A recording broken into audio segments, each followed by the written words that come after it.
Hey guys, welcome back to our channel. This channel, Avid Science, is all about trying to learn various concepts of data science by practicing a lot of questions. In this video, we are going to solve this question on Leetcode regarding user activities within time bounds. The difficulty level of this question is hard, and I'm going to share the SQL schema as well as the Panda schema in the description box below. Okay, so question reads: we are given a table called sessions with 5 different columns: user ID, session start, session end, session ID, and session type. Session ID is the unique column for this table. Session type is an enum category that can take values either viewer or streamer. This table contains user ID, session start, session end, session ID, and session type. We are asked to write a solution to find the users who have had at least two sessions of the same type, either viewer or streamer, with a maximum gap of 12 hours between sessions. Return the result table ordered by user ID in ascending order. Okay, so this line is very important in this question, the maximum gap of 12 hours between sessions. But first, let's look at the example. Here, if I just drag it to the right, we have various information about different user IDs, their start, ends, session IDs, and the type. So if we look at user ID 101, so you have one, two, three, four different rows. Now, if you compare their session ID 1 and 2, you can see that the it started on 1st of November 2023, 8 a.m. So 8 a.m. to 9 a.m. and then 10 a.m. to 11 a.m. However, they were a viewer and a streamer. So these two does not satisfy our condition. Now let's look at and compare for the other one. So here you have another one which is on 2nd of November 9 a.m. and a viewer. So session ID 1 for user ID 101 ended on 9 a.m. 1st of November, and the second session as a viewer for that same user ID started on 2nd of November 9 a.m. So what's the difference between session end and session start? It is 24 hours. Now think about it. If I go back up, it says I said that this is the most important line in this question, the maximum gap of 12 hours between sessions. Just take an example. Let's say you started as a viewer at 8 a.m. on a particular day and then ended on 9 a.m. From there, from 9 a.m. on that particular day, 12 hours, so that is going to be 9 p.m., right? And then you start another session, let's say at 8:59 p.m. So it is technically within the 12-hour range, and you start another session as a viewer. So those conditions should also be included. So that is why the difference that you need to take is the end date of the first session as a viewer or a streamer and the start date of the second session as a view of the same session type, basically, right? So if we go and look at this, so as we saw that session ID 1 and 5 of this user ID 101 also does not satisfy because it is 24-hour difference. Now if we look at another one, so this is a streamer. So streamer was session ID 2, started on 1st of November 10 a.m. to 11 a.m. And if we compare this, so it is 2nd of November 13, so 1 p.m. So that means it is about 27 hours difference. So user ID 101 should not be in the output.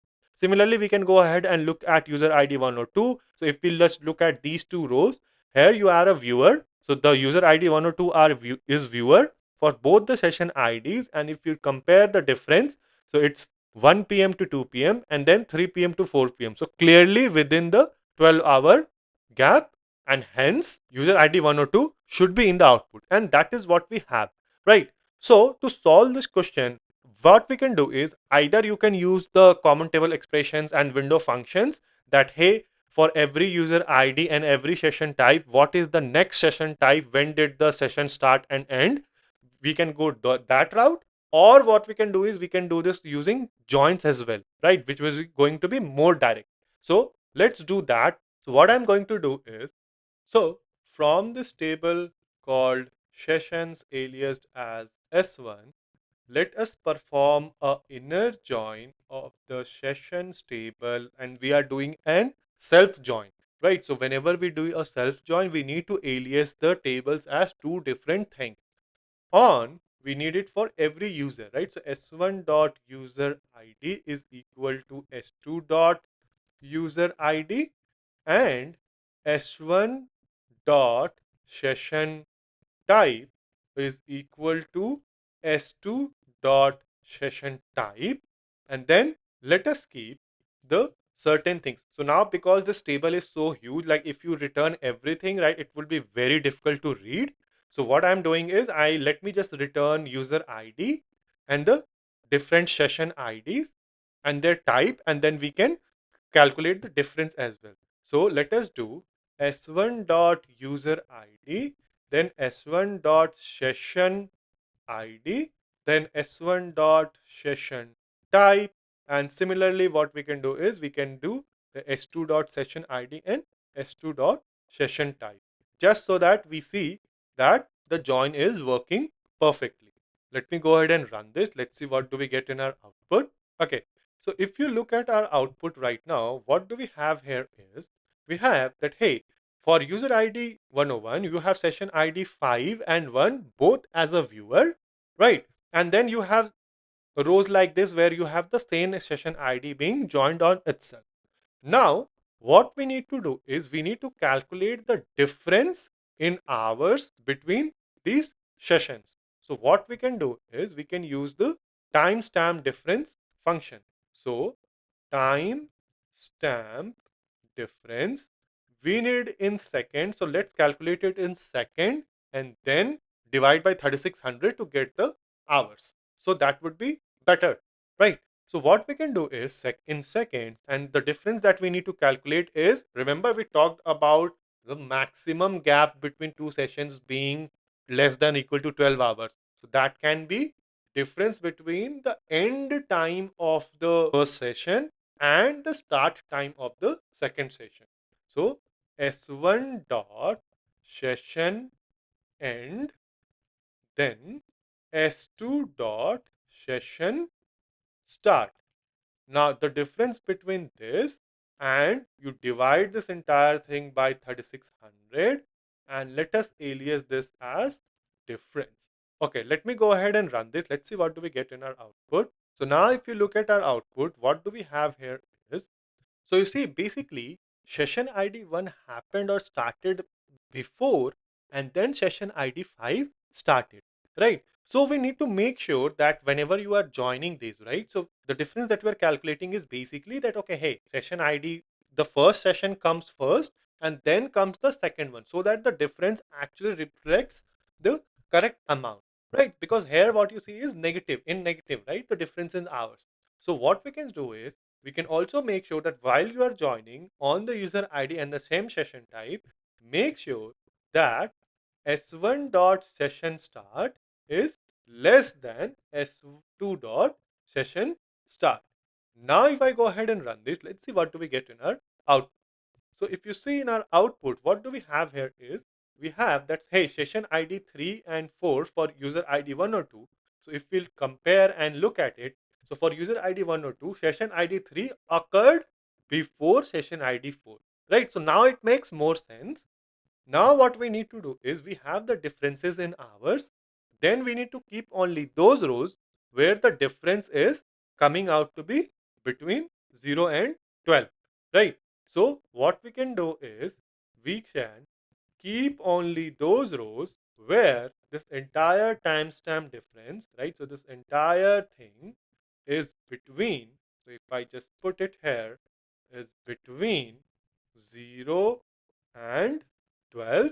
Let me go ahead and run this. Let's see what do we get in our output. So now if you look at this, you have two different user IDs whose session ID 3 occurred before 4. Both were viewer and the hours difference is 1. Similarly for user ID 103, session ID 10 and 11, both as a viewer and difference is 10. We can verify that for user ID 103 that, hey, for user ID 103, session 10 and 11 both as a viewer and happened between 8 p.m. and then ended on 2nd of November 11 p.m. and then the next session started on 3rd of November 9 a.m. So if you calculate the difference, it is 10-hour difference, right? So now once we have this, we basically in our output only need those user ID, right? So what we can do is simply, that is why I was saying that we don't need all this. It is just for demonstration purposes that, hey, once you satisfy all this, just return me distinct user ID. right? So let me just remove all these things which we don't require. So this is what the code looks like. And finally, we need to order this by user ID in ascending order as well. So what we are going to do is a order by s1 dot user ID. Okay, let me go ahead and run this. Let's see what do we get in our output. So yeah, this is accepted. If we look at our output is exactly same as expected output. Let me go ahead and submit to the pass all. So yeah, this is accepted, and this is how we do it. Yes, tricky question, but what we basically had to do was, firstly, we made sure that it says the maximum gap of 12 hours. So we clarified that, hey, maximum gap calculation should be based on end time of the first session and the start time of the second session, because that is going to be like the maximum gap period.